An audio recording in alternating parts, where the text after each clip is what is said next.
जो देवताओं के गुण धारण करते हैं, जो देवत्व को प्राप्त होते हैं, असुर कहलाते हैं। और जो मानव असुरों के गुण धारण करते हैं, उन मानव होते हुए भी उनको असुर कहा जाता है।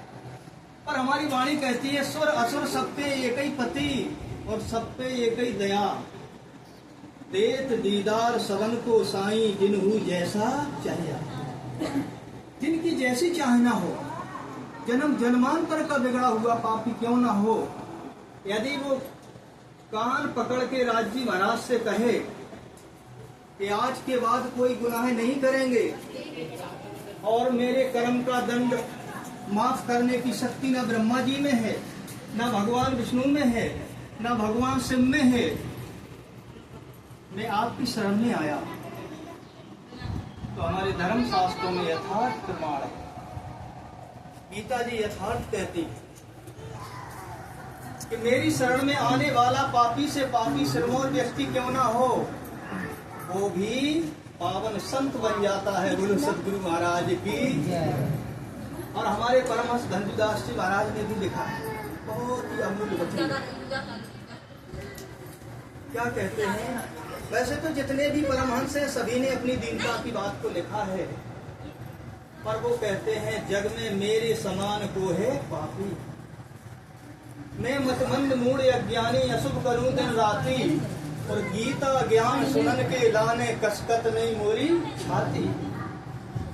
कभी गीता के ज्ञान को सुना और समझा है?